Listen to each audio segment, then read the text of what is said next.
wonten salebeting kasultanan penyang platuri wonten ing Pandapi. Kaget misalipun iki. Iya, ana kawigaten napa?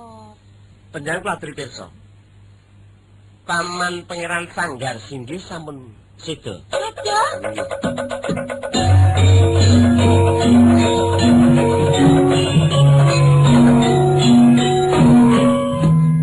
Yer sapa sing ngedani Alamsah? Kula.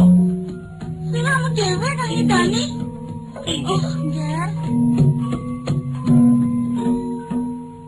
Apa salah ingkang paman nganti tega? Ngedani pamanmu Alamsah. Menika naminipun Kanjeng Ibu Malangrani menika mbebodo dhateng penyanti ambak. Wontenipun Paman Sanggar Singgih kula Prajaya ta kula Pejahi menika awet jebul sumbering perkawis untran-untran ing Palembang menika dhateng Paman Pangeran piyambak.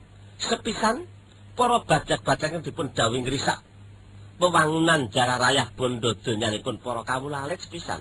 Kaping kalih sedanipun Kanjeng Rama Sultan Datuk Iskandar menika saking pakartinipun Paman Sanggar Singgih sesarengan kalian panjenengan lho. Inggih mboten. Mboten kenging panjenengan badhe selak bab menika sampun saged. Biar Alamsah. Aku ngakoni kaluput aku. Aku sing luput sembring prakara ya mung aku Alamsah. Mila kanthi menika Bibi. Menika kula ingkang wenang midana dhateng yanipun Kanjeng Ibu Malangrani. Yer apa pidana sing dipatapake marang aku? Kula aturi milih menika wonten 3 perkawis. Wujud tampar, wujud pusaka, lan wujud unjukan daru beksi.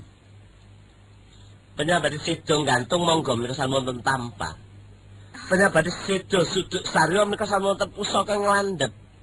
Menawi panjenengan ngersak kembali sedo ngunjuk racun menika sampun kula sedhiyani unjukan racun.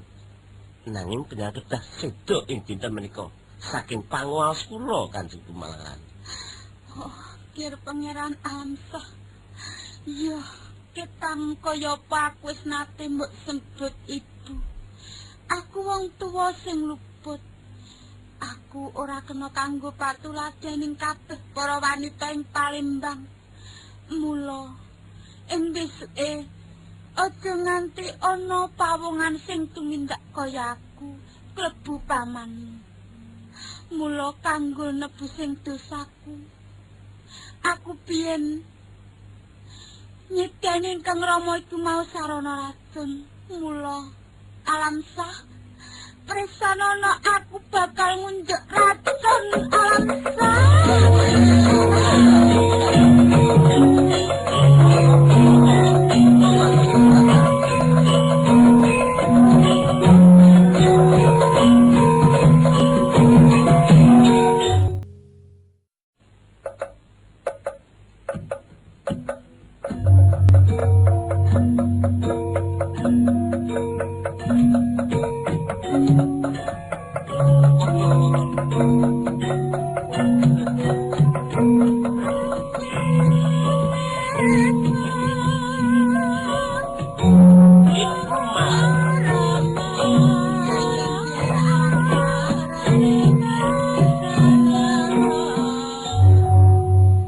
Panjenengan kaget nggih wonten salebeting kasultanan penyang platuri wonten ing Pandapi. Kaget misalipun iki. Iya, ana kawigaten napa? Panjenengan platuri pirsa. Paman Pangeran Sanggar Singgih sampun seda. Seda?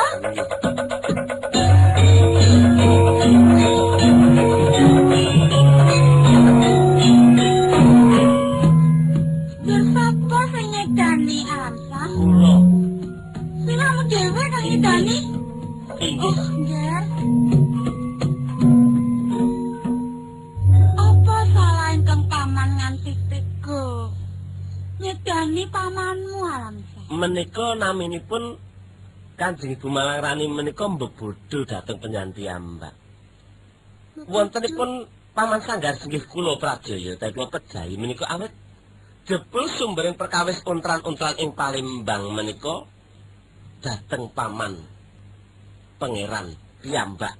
Sepisan para bajak-bajak dipun dawuh ngrisak wewangunan Jara Rayah bondo donyanipun para kawula alit sepisan.